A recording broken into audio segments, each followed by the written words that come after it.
Well, this was a tough one from the very onset. We told you every reason why the fellas should jump all over J.R. Ritchie. He's young, he's inexperienced, but either way, he went out there and pitched like a seasoned veteran. And then the Cubs, they had an opportunity late in the ball game. They were not able to take advantage, while the Atlanta Braves did just that. They put up a 3-spot when it was a 1-1 ball game, and they ride off into the sunset on the arm of Raisel Iglesias. It's a W, a 3-run victory, 4-1 in Game 2 of this series. They now hold the edge 2-0 so far. And with that said, this is Cubs Postgame Live, brought to you by Flight by Yuengling, the next generation of light beer. I'm Cole Wright, that's Ryan Sweeney, and the real undoing of these Chicago Cubs, it had to be in the bottom of the 8th when it was knotted at 1, Sweeney. Yeah, I mean, that was just a tough inning. And I mean, like I said, Shota pitched well enough. They got that hit. Harris got that hit that Nico kind of flipped. We can talk about that later or not, whether or not it was a hit or an error, what we think. But, I mean, we knew that he'd pitched such a good game. We knew he was going to come in and just face Harris because it was left on left, and then someone else was going to come in. You see here, I don't know if Nico had enough time to flip it to his glove. I felt like he did because Harris, like, once Nico fielded the ball, he kind of let up a little bit because he's like, I know that Nico's a good hitter, right? And then you see Kim, after Maton came in, it was just slider after slider and hanging. You see Yastrzemski here. This ended up giving them the lead with that double in the right field gap. Good relay, though, to get Kim at home. I mean, this was impressive with PCA throwing it to Dansby.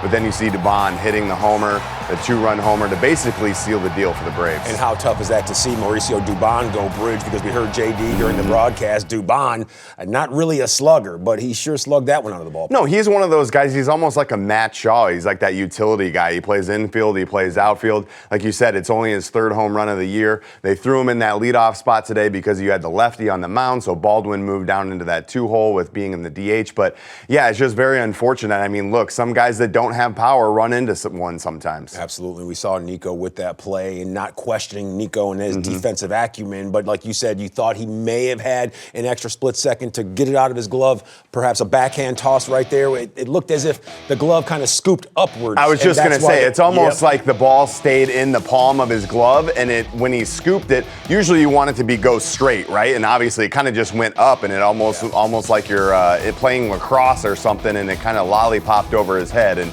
you can see on Nico's face, he's like, ooh, I didn't mean for it to do that. So, yeah, I mean, I think in those situations, look, if he makes that play, we're not even talking about it. And I would probably say 90% of the time Nico does make that play.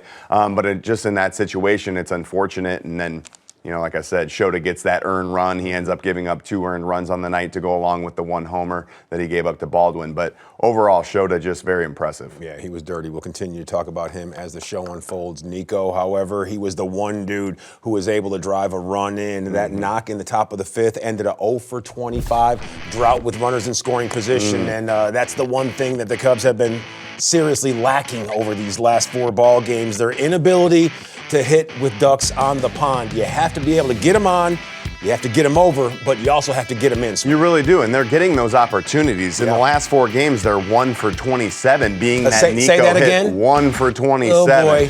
So, I mean, when you look at it, they're getting the opportunities. You take a look at this series so far. 1 hit, 2 runs. 4 hits, 1 run. And then you go in and you needed to win this game tonight because you have Chris Sale on the mound tomorrow. Not saying that they can't beat him, but when you take a look at that guy's numbers, and he's doing it at 37 years old, it's pretty impressive. Is this a case of the Atlanta Braves pitchers getting the job done or the Cubs bats not getting the job done? Well, when you take a look at it, Holmes last night, he only went 4 innings. Tonight, Ritchie went 4 1/3 innings. I mean, their starting pitchers are not staying in the game very long. It's the bullpen. It's the guys towards the back end. I mean, you do not want to get to any closer, but when you get to Iglesias, that was his 26th consecutive save. That guy just doesn't give up runs. So you don't feel like you're defeated. You felt like you had a chance, especially when Bush came out and got the walk. You're like, okay, they said on the broadcast, next man up. But sure enough, ground ball double play, and then a fly out to end the game. Yeah, and tonight a little bit different than last night. We saw Didier Fuentes coming in, and he was throwing 98, 99, just like he rolled out of bed. Made that thing look easy, but hitting with runners in scoring position, that will be all important moving forward against Chris Sale. If you want to at least salvage 1 ball game in this series, that will be how you get it done. Shota Imanaga, we talked about him bringing his A game. What more could he have done? 7 innings, 96 pitches. He was efficient as always, wasn't he? Well, and efficient, and he attacks the strike zone. He only got gotten a few 3-2 counts, but when he did, he had 0 walks. So we're seeing Shota have that swing and miss stuff. He did have 6 strikeouts. He made a lot of good hitters. What I wrote down was that he kept guys off balance. We heard Ozzie Albies use the profanity in the one at bat. He got him 3-2, and they just couldn't stay back. He was getting a lot of weak pop flies in the infield. You see the MLB leaders here for left-handed pitchers. I mean, Shota with that 2-3-2. And it shouldn't be that high because he really should have only given up 1 run tonight. Yeah, Shota Imanaga throwing it through a bottle top. Unfortunately, the fellas not able to run through the tape to get him the victory. A 2.32 for lefties. We're going to see a whole bunch more of this on full display. Let's start the Shota Imanaga to Philly in the All-Star Game campaign right now. And maybe we'll see the fellas campaign for Shota as well. The lovable reunion, that's coming up next right here after us on Cubs Postgame Live. Anthony Rizzo, David Ross, Anthony Elmore Jr., or Albert Elmore Jr., excuse me, as well as Chris Coughlin. All the guys, they will be in tow. They were kicking stories around as far as the eye can see. And now these fellas, well, they're trying to get themselves back in the win column immediately, if not soon. A lot of long faces hanging around in that clubhouse as well as the dugout.